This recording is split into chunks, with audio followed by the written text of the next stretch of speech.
21 जून को हमारे देश के माननीय प्रधानमंत्री जी ने संयुक्त राष्ट्र संघ में एक प्रपोजल रखा कि योग को अंतर्राष्ट्रीय दिवस के रूप में मनाया जाए।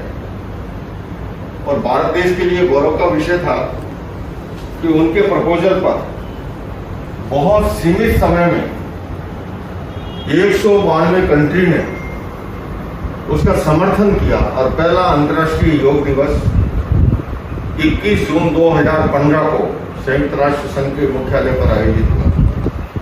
और मुझे इस बात की सात्विक प्रसन्नता है कि मैं उसका हिस्सा था। शायद मेरे ख्याल से उसी जगह का है।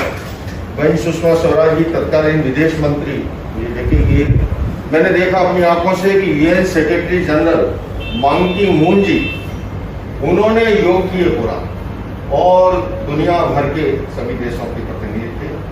और अब कुछ ही दिनों में अंतर्राष्ट्रीय योग दिवस हमारे सामने है और मैं भी कल अमेरिका प्रस्थान कर रहा हूँ विश्व शांति सद्भावना यात्रा के लिए। 21 जून को माननीय प्रधानमंत्री जी के साथ इस बार यूएन हेडक्वार्टर पर अंतर्राष्ट्रीय योग दिवस में भाग लेने का अवसर होगा। तो ये भारत देश की महान विरासत है। हमारी भारत की जो संस्कृति है उस संस्कृति का उस योग के द्वारा कैसे नकारात्मकता खत्म होती है। हमारे यहाँ धर्म ग्रंथों में कहा है स्वामी जी कि शरीर माध्यम खलु धर्म साधन, धर्म की साधना और आराधना करने के लिए भी शरीर का स्वस्थ होना जरूरी है। तो मैं ये कह सकता हूं कि योग का स्वास्थ्य से संबंध है, योग का समृद्धि से संबंध है, योग का मन की शांति से संबंध है।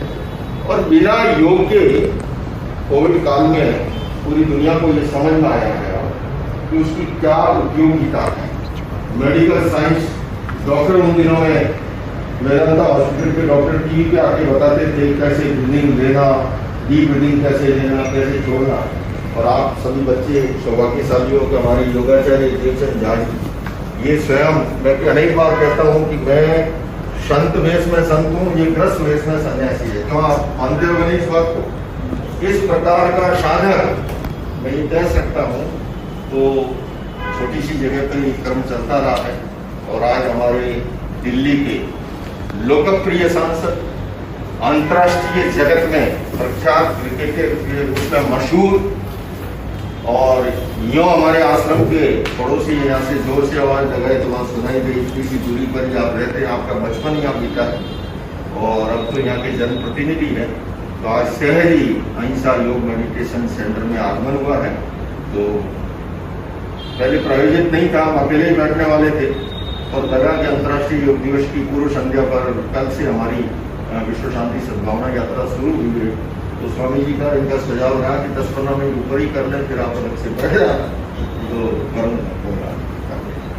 परम पूज्य आचार्य रुद्र जी, माननीय सांसद एवं विश्व विख्यात क्रिकेटर गौतम गंभीर जी, पूज्य महंत लोकेश दास जी, न्यू जर्सी से समागत प्रख्यात समाज सेवी हरीश अरोड़ा जी, अहिंसा विश्व भारती के वरिष्ठ सदस्य श्री मनोज जैन जी एवं योगाचार्य देवचंद जी एवं उपस्थित सभी भाइयों बहनों, आज अहिंसा विश्व भारती एवं विश्व शांति केंद्र के संस्थापक पूज्य आचार्य रुकेश जी के अमेरिका की विश्व शांति सद्भावना यात्रा के लिए आयोजित मंगल कामना समारोह में आप सभी का हार्दिक स्वागत है।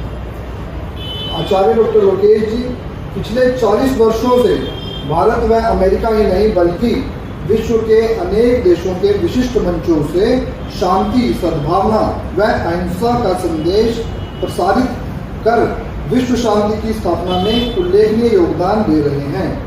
कल 9 जून को आचार्य रुकेश जी इस यात्रा के लिए प्रस्थान करेंगे। अमेरिका कनाडा की विश्व शांति सद्भावना यात्रा के दौरान आचार्य रुकेश जी अंतर्राष्ट्रीय योग दिवस के अवसर पर संयुक्त राष्ट्र संघ में संबोधित करेंगे और शिकागो में वर्ल्ड रिलीजन पार्लियामेंट में, जहां स्वामी विवेकानंद जी ने भी संबोधित किया था सन 1893 में, वहां पर भी आचार्य रुकेश जी संबोधन देंगे। और फ्लोरिडा में जैना कन्वेंशन को संबोधित करेंगे।